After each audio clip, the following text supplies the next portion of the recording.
as you sit down and then you close your eyes and you go in, you're not doing SCs yet. You're just still sitting, going back in. You're probably been doing prayer. I think I want to go do SCs. God, I'm going to be doing SCs in the next half hour, and I'm going to be doing them for now. That's a prayer. It's not, oh, now I lay me down to sleep, I pray the Lord my soul. That's a ritual. Do you understand? Things that, that's if we go, our Father who art in heaven, hallowed be thy, that's a ritual. So, in the sense of the word, we can't condemn prayer because that's all part of our process.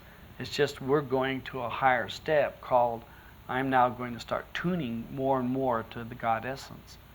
And I'm using these reflective names to tune to it.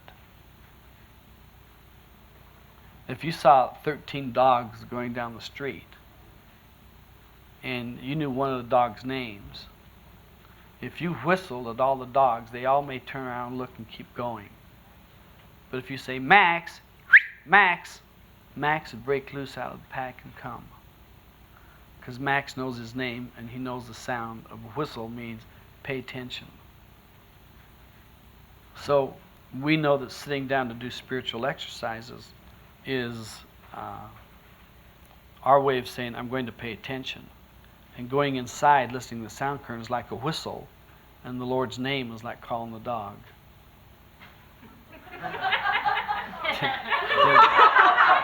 Well, dog spelled backwards is God, so they're both man's best friend. And so you're back inside, and that is doing spiritual exercises.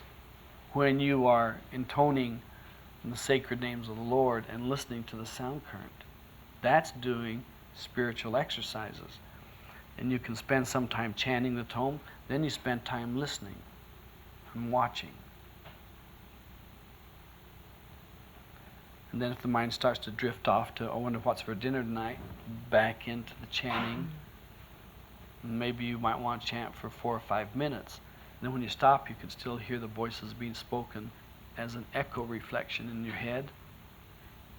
And then if you hear it all of a sudden pick up, and you're saying, that thing's doing something that I don't do, you got a contact going.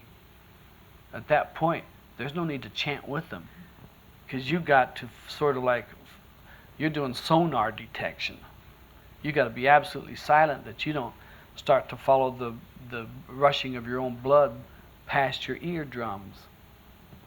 And you start then to listening to cosmic sounds or your own body sounds. So you got your sonar turned on and you're telling everybody on the boat, don't make any noise. I want to be able to hear this thing specifically.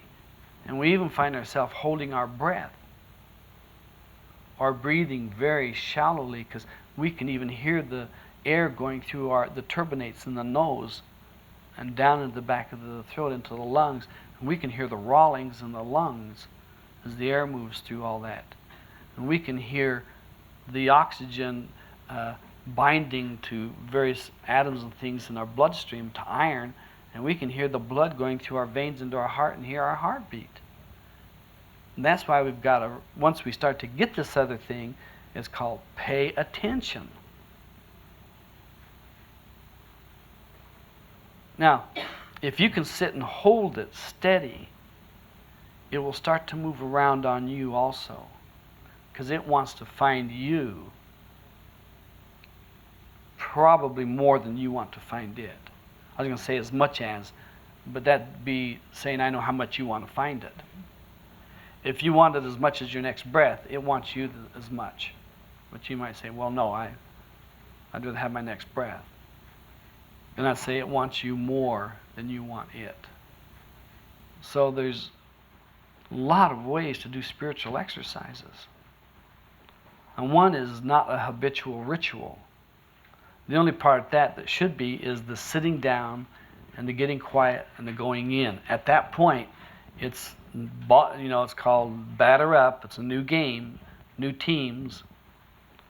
We don't know who's pitching, who's on base or anything. We've got to find out all the players, all the numbers. We've got to find out everything. And it may be the same ones that were there yesterday. So there's a, in the sense of the word, there's a world of entertainment in there. But most of our entertainment in the mind, because it's been based upon memory or recall, then we get something that reminds us of something else, and then we go to the something else because it's more familiar, and we're out of the spirit into the material. Even though we still have our eyes closed, our awareness is in the material, that has happened.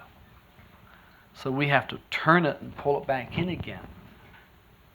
And we can use the rote memory that we've used to learn everything in this world to do spiritual exercises.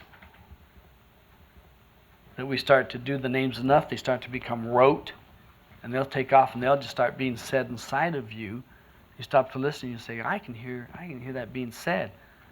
There's a part of you that is saying it. And there may be the angels in there that are saying, sit down. You know, we've already got it prepared. You sit down, you go, I sit down and started going, okay, calling the light. I woke up 2 hours later. What happened? See, they were ready and waiting for you. You sit down, they just gave you a yank. Somebody hit the ejection button. And away you went.